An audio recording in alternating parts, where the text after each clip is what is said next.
Lahir Nabi di Nanggro Mekah, Nanggro Madinah,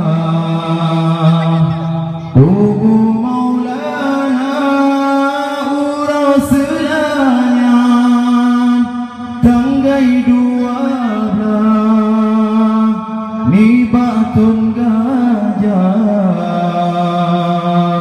Rabiul Ula,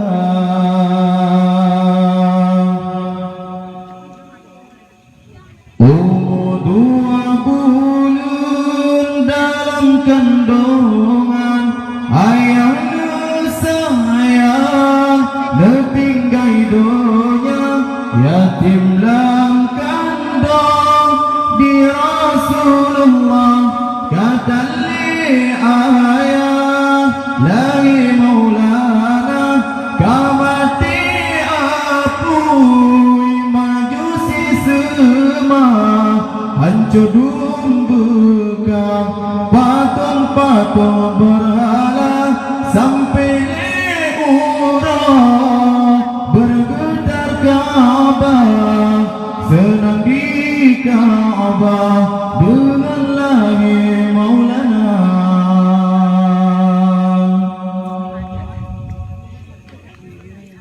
Putra bidang lahir Rasulullah Maryam Asia sarangan Hawa Maridha Nabi nan Suwaibah Harimatu Sadia Maridha kedua.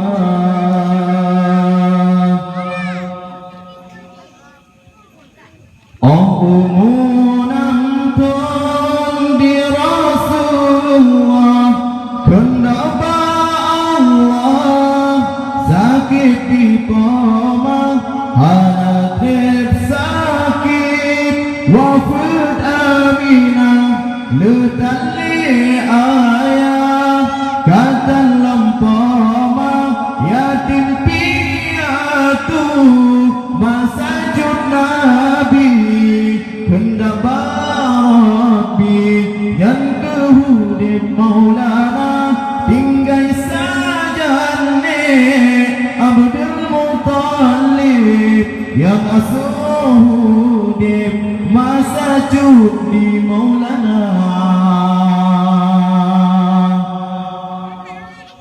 Lahir Nabi di Nanggro Mekah, Nanggro Madinah, Tugu Maulana Rasulanya, tanggai dua belah, ni batun gajah, Rabiul Ula.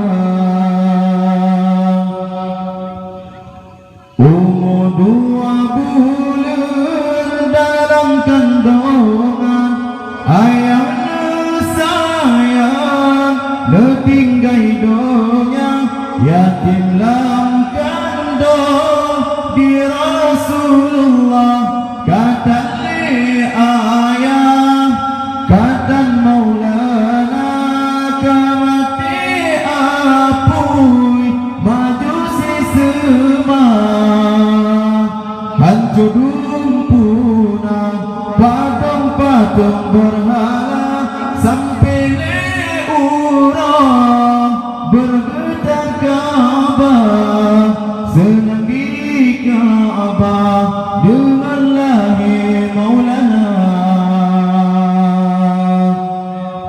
Lahir di Nabi di Nanggro Mekah, Nanggro Madinah, Tugu Maulana Rasulanya, tanggai dua belah, ni batun gajah,